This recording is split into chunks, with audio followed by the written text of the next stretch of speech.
Okay, so now we're going to look at a hypothesis test for a single proportion. So first thing we want to look for here is, are we talking means or are we talking proportions? And it doesn't specifically say either or, but it does use the word percentages. And so that's the same as a proportion. So that's going to be a key word there that we're going to use a one prop z test. So let's go through our 4-step process here. Let's first identify the null hypothesis and the alternative here.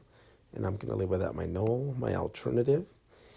And since we're talking proportions here, we're going to go ahead and use P in this case. And then let's go ahead and identify the claim here. And in this case, it says it is the same. And I edited it a little bit just to make sure that that was clear. So we're going to say that it is the same. So this time around, the null is going to be the claim. And by default, the alternative is going to be not equal to 0.50. Recall, the claim is able to kind of jump back and forth between these two. It depends how the question is worded. Okay, second step, let's get some stats and some data here. And the proportion is going to be a little bit different than the means. They're not going to give us means or standard deviations. Rather, they're going to give us X, so kind of number of successes, whatever we're keeping track of, N, and then they're going to give us P prime, which is the sample proportion, or your calculator is going to write that as P hat. So those will kind of be the same. So your TI is going to write it as P hat there. So let's see if we could identify this and see what we're keeping track of here. So our sample is 100. So this is 100 first-time brides that we had, and we're trying to see if they're younger or not. And we had 53 reply that they were younger than the groom. So that's our successes. That's what we're keeping track of.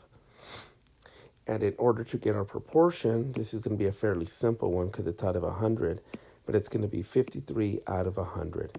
This is, again, the relative frequency, right? It's really just a probability. So 53 out of 100, and we could write that as a decimal as 0.53. And of course, our alpha is going to be 0.01 because it gives it as 1%, so 0.01. So now let's go ahead and look at our graph and our calculations here. So let's go ahead and sketch that out. And so on the x-axis here, kind of on this bottom axis, I should say, we're not talking means now. Now we're talking proportions. So right in the middle is going to be whatever our claim was. This is the population proportion. That's kind of what we're looking for there. So that's at 0.50. That's what we're testing against. So this is proportions of brides. But since it does do a normal distribution here, a z-distribution, we could also talk about it in terms of z-scores. So 0 is going to be right in the middle. And as usual, we're looking for our z-critical value, our alpha, those go together. And then our z-test statistic and our p-value. Okay. And let's go ahead and mark our alpha here. Now this is a two-tail test because it says not equals to. So we don't really care if you're less than or greater than as long as it's not equal to it. So either way. So we're going to go ahead and shade on both sides. And now technically we're going to call those our alpha halves because we're splitting it up there.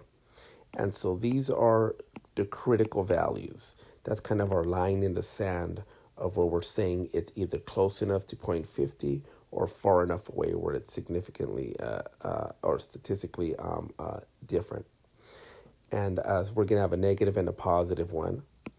So as we said, those areas are technically alpha half. So since alpha is 0.01, we could divide that by 2. And we're going to get 0.005 on each side here. So those are our alpha halves there. And I'll make a note that I'm going to run a 1propZtest.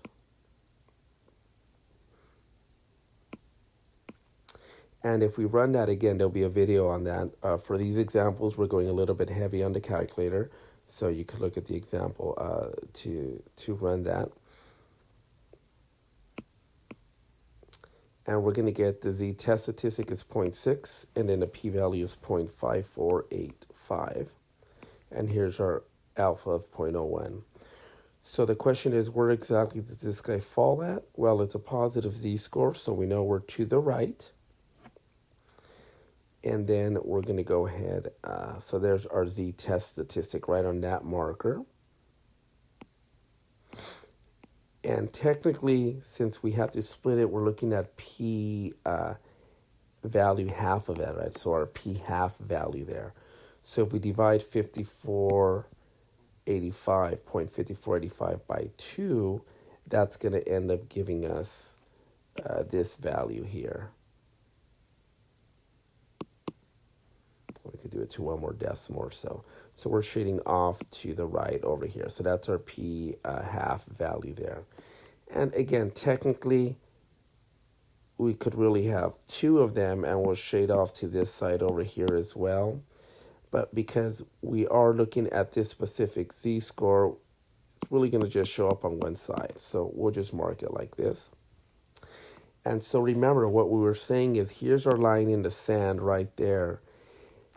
We know that we had more than 50%. We had 0.53 proportion of brides that were younger.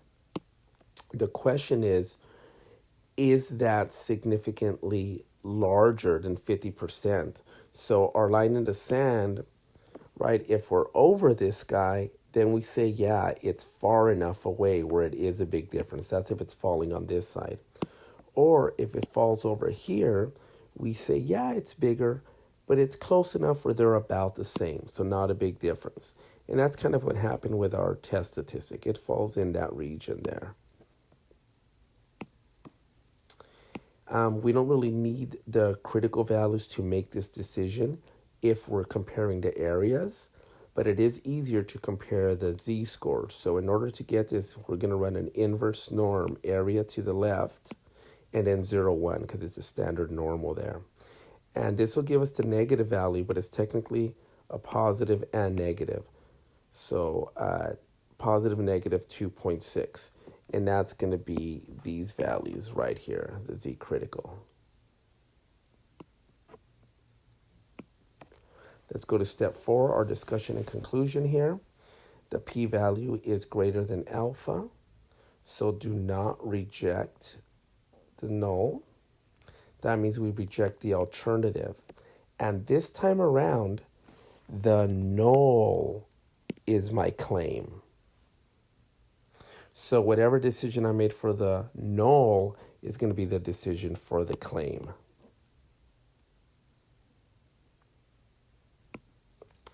So we would say there is not sufficient evidence to warrant a rejection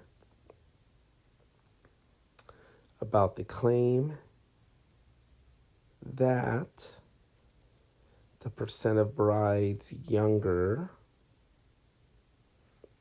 than their grooms is different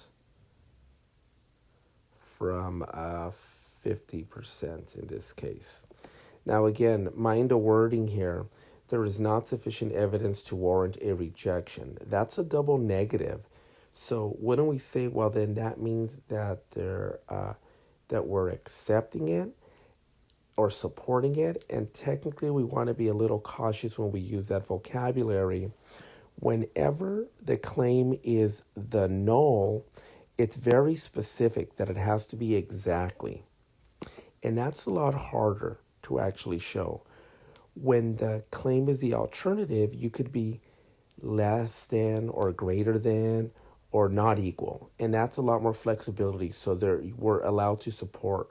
But whenever it is the null, we never ever want to support on that.